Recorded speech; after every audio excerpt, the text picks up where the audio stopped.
આપ જોઈ રહ્યા છો પૂજારા ન્યૂઝ નેટવર્ક અગત્યના સમાચાર। આજની પ્રશ્નોત્તરીમાં મારો પ્રશ્ન ક્રમાંક 32 હતો। ત્યારે મેં પ્રશ્ન પૂછવામાં આવેલો કે છેલ્લા 31/12/2025ની સ્થિતિએ છેલ્લા 2 વર્ષમાં સુડા જે Somnath urban health development authority માટે રાજ્ય સરકાર દ્વારા કેટલી રકમની ગ્રાન્ટ ફાળવવામાં આવી હતી। ત્યારે મને જવાબ દેવામાં આવ્યો હતો કે 2024માં 1 પણ રૂપિયો ફાળવવામાં નહોતો આવ્યો, 2025માં 90 લાખ રૂપિયા ફાળવવામાં આવ્યો હતો। ત્યારે મેં બીજો પ્રશ્ન પૂછેલો કે ઉપરકોટ ગ્રાન્ટ ઉપયોગ વર્ષવાર કયા હેતુસર કરવામાં આવ્યો। ત્યારે એમાં આપ્યું કે 2024માં પણ 1 રૂપિયો વાપરવામાં નહોતો આવ્યો, 2025માં પણ 1 રૂપિયો વાપરવામાં નહોતો આવ્યો।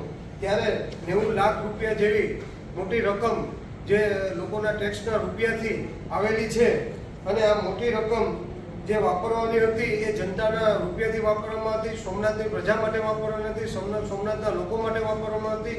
અને ત્યાં આ સુડામાં અંદાજિત પહેલા 12 થી 13 ગામો હતા, અત્યારે અંદાજિત 17 ગામોનો સમાવેશ કરવામાં આવ્યો છે।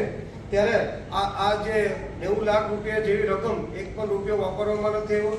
આ સોમનાથની પ્રજા અને 17 ગામ અંદાજિત 1 વર્ષથી વિકાસથી વંચિત છે અને વિકાસથી જ્યારે વંચિત રહેલી છે ત્યારે આ જનતા પૂછી રહી છે કે જ્યારે સ્વાભિમાન યાત્રા કાઢવામાં આવી હતી ત્યારે દેશના વડાપ્રધાન આવી રહ્યા હતા, ત્યારે ગુજરાતનું તમામ મુખ્યમંત્રી લઈ અને નાયબ મુખ્યમંત્રી લઈને તમામ મંત્રીમંડળ અને પૂરા ભારતમાંથી મંત્રીઓ જે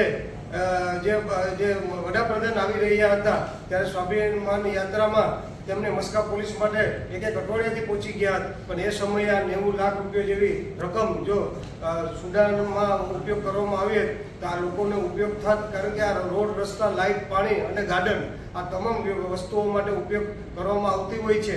ત્યારે લોકો પૂછી રહ્યા છે કે આ રૂપિયા જે વાપરવામાં નથી આવ્યા તો આ રૂપિયા વાપરવામાં નથી આવ્યા તો અધિકારી જેને આટલા સમયથી 1 પણ રૂપિયો નથી વાપર્યો તો અધિકારી ઉપર તમે કોઈ કાર્યવાહી કરી છે, કરવા માગો છો?